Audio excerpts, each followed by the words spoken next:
तो पिछले पार्ट में हम पढ़े कि सोना जो है वह उदय सिंह को बुलाने के लिए आती है, पर पन्ना जो है सिर्फ साफ इनकार कर देती है और कहती है कि मैं खुद जाऊंगी और ना ही उदय सिंह को भेजूंगी। और वो ये भी कहती है कि वो अभी हाथ मुंह धोकर क्या है विश्राम करने के लिए गए हैं, उसे विरक्त ना करें। आगे हम पढ़ेंगे, पेज 165 खोलोगे। सोना कहती है, भाग्य तो सबके होते हैं धाई माँ, वे नूपुर मेरे पैरों में पड़े हैं तो इनका भी भाग्य है। मेरे पैरों की गति में गीत गाते हैं तो यह भी इनका भाग्य है। मेरे आगमन का संदेश पहले ही पहुंच जाता है तो वे भी इनका भाग्य है। और जब मेरे पैर रुक जाते हैं तो ये मौन हो जाते हैं, यह भी इनका भाग्य है। भाग्य तो सबके होता है धाई माँ, तुम नगर के उत्सव में भाग नहीं ले रही हो, ना लो। महाराज बनवीर का साथ नहीं दे रही हो, ना दो। मैं कौन होती हूँ बीच में बोलने वाली। कहने का अर्थ यही है कि सब अपने भाग्य के अनुसार ही चलते हैं, कोई किसी के कहे अनुसार नहीं चलता। तो सोना जो है पैरों में नुपुर पहनी हुई है, इसलिए वह कहती है मेरे चलने से किस प्रकार नुपुर की ध्वनि सुनाई पड़ती है, मैं रुक जाने से नुपुर की ध्वनि रुक जाती है। तो ये सभी क्या है, भाग्य है। जो जैसा संचालन करेगा वो वैसा ही चलेगा। तब पन्ना कह दी, तो क्या मेरी उत्सव में बोलने और न जाने का संबंध बनवीर की इच्छा से है। सोना, फूल कुछ कहता है, अपनी सुगंधी भेज देता है। दीपक कोई संदेश भेजता है, पतंगे आपसे आप आ जाते हैं। पन्ना, मैं जानती हूँ इस दीपक की आग में मैं जल जाऊंगी। सोना, तो कुंवर को भेज देती, उनको तो कोई आग ना छू सकती। पन्ना, कैसे भेज देती, इतने आदमियों के बीच उसे कैसे भेज देती। तो सोना कहती कुंवर जी को भेज देती, मगर पन्ना कहती भला मैं इतने लोगों के बीच कुंवर को नहीं भेजूंगी। महाराणा सांगा के वंश के एक वही तो उजाले हैं। महाराणा रतन सिंह 3 वर्ष राज करके सूर्यलोक को चले गए। तो रतन सिंह कौन है, उन्हीं के भाई थे, तो वे भी क्या है गुजर गए हैं। विक्रमादित्य भी जो है भी बनवीर की कूटनीति से अधिक दिनों तक, मतलब विक्रमादित्य जो है वो भी क्या है बहुत ज़्यादा दिन नहीं जी पाएंगे। जिस प्रकार से कूटनीति कर रहे हैं, विक्रमादित्य की भी हत्या बहुत शीघ्र ही कर दी जाएगी। सोना तब कहती, धाई माँ तुम विद्रोह की बातें करती हो।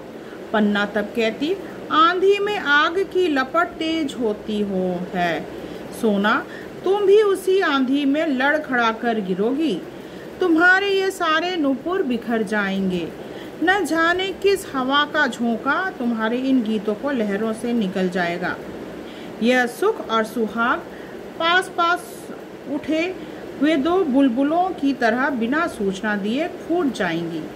चित्तौड़ राज रंग की भूमि नहीं है, जौहर की भूमि है। तो चित्तौड़ कहाँ की भूमि है, जौहर की भूमि है, जहाँ पर लोग अपना बलिदान चढ़ा देते। देश की रक्षा के लिए क्या करते हैं, वे अपने आप को बलिवेदी पर चढ़ा देते हैं।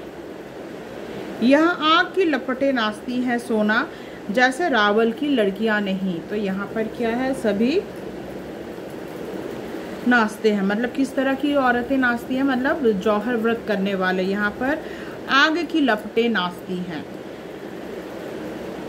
सोना तब क्रोधित हो जाती है कि भाई यहाँ पे रावल की लड़कियां नहीं नाचा करती, ठीक है, यहाँ पर जो लोग वीर हैं वे नाचा करती हैं। सोना क्रोध से चीखकर, धाई माँ पन्ना तोड़ो ये नुपुर, बनवीर की आग की कलियां, तुम बनवीर के कहे अनुसार नाच रही हो, तुम ये नुपुर तोड़ दो। तुम्हारे पीछे काली राख है, यह मत भूल जाना। मतलब बनवीर जो है वो देश के का बुरा चाहने वाला है, ये तुम भूल जा रही हो। तुम अभी छोटी हो, जो तुम्हें समझ में नहीं आ रहा है। ये अतृप्त इच्छाओं की चिंगारियां अधजली होकर चिटकेंगी और चित्तौड़ की आंखों में किरकिरी बनकर कसकेंगी। यह आग की ज्वाला हवन कुंड को ही जला देगी। सोना, इसे बुझा दो। तुम्हारे इस त्योहार से चित्तौड़ परिचित नहीं है।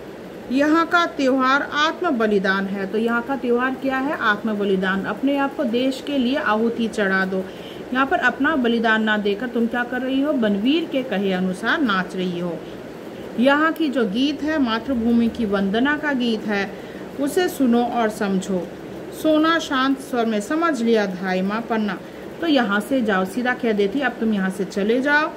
देखना इस त्योहार के पीछे कोई कूटनीति ना हो, जो त्योहार हो रहा है इसके पीछे कोई कूटनीति नहीं होनी चाहिए।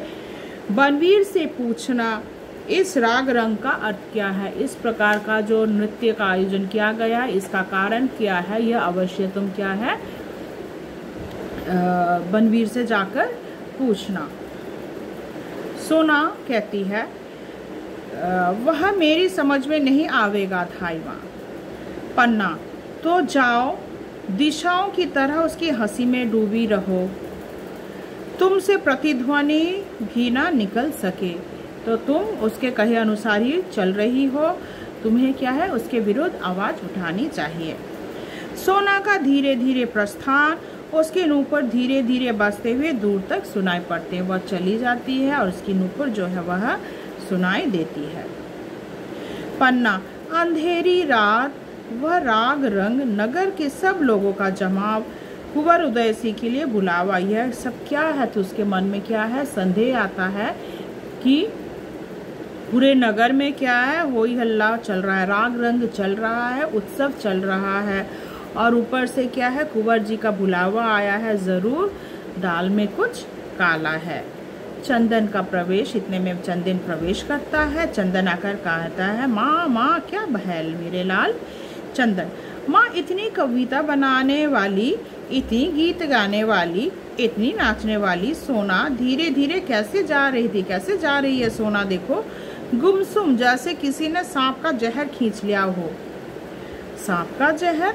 चंदन, हाँ जहरीली तो है, कहती है सोना जो एकदम जहरीली सांप की तरह है, जिसको डंक मारेगी तो वह मर जाएगी। जब बोलती है तो बातों की ऐसी चोट करती है कि कुछ कहते ही नहीं बनता। वह तो हमेशा उछलती कूदती जाती थी, आज तो जैसे उसके पैर में मोच आ गई हो, हमेशा उछलती है कूदती, आज तो मानो कितनी धीरे धीरे जा रही हो, जरूर कुछ गड़बड़ है। पन्ना आई थी कुंवर को बुलाने के लिए, अपना नाच दिखलाने के लिए, कुंवर को नहीं जाने दिया तो बुरा मान गई। अब कुंवर को मना कर दिया, मतलब सोना से कह दिया कि कुंवर जी नहीं जाएंगे, बुरा मान गई, इसलिए वह चले गए। चंदन, हाँ माँ कुछ दिनों से कुंवर हमारे साथ नहीं खेलते, इसी के यहाँ चले जाते, हमेशा क्या है कुंवर जी सोना के पास चले जाते हैं, मैं भी उनके पीछे जाता हूँ। यह कुंवर की ओर देखती है और कुंवर उसकी ओर देखते हैं, मतलब दोनों एक दूसरे की ओर देखते रहते हैं, कहते तो कुछ नहीं है, बस देखते हैं।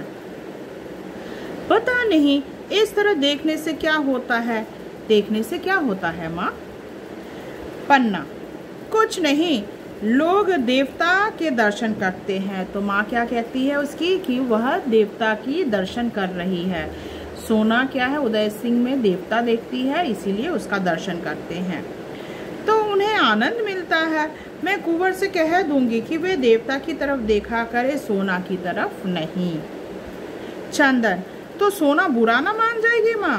पन्ना, लोगों के बुरा मानने से क्या होता है, भगवान को बुरा नहीं मानना चाहिए, ठीक है, भगवान को बुरा नहीं लगना चाहिए। और फिर लोगों का क्या है, लोग बुरा माने तो मारे। तुम तो किसी को नहीं देखते चंदन। माँ पूछते चंदन बेटा तुम किसी को नहीं देखते हो, तो तब चंदन कहता देखता हूँ ना माँ, पहाड़ी खरगोश को देखता हूँ, ओहो कैसी छलांग मारती है, देखो दोनों में कितना अंतर है। पन्ना का जो खुद का बेटा है चंदन, वो काफी वीर है, देखो वो हमेशा युद्ध लेकर बातें करता रहता है, वो पहाड़ी खरगोश की बातें करता है, किस प्रकार उछलता है, उसके पीछे वह भागता है। माँ जैसी उसमें बिजली भरी हो, पलक मारते ही पहाड़ की इस चोटी से उस चोटी पर पहुंच जाता है। पहाड़ी खरगोश से बढ़कर और कौन सी चीज़ है माँ, उसे देखकर फिर किसी को देखने की इच्छा नहीं होती। तो एक बार जो पहाड़ी खरगोश को देखे, उसे कभी भी दूसरी चीज़ देखने की इच्छा कभी जागेगी ही नहीं। आशा करती हूँ यहाँ तक आपको समझ में आया होगा, बाकी मैं आपको पार्ट 5 में समझाऊंगी। धन्यवाद।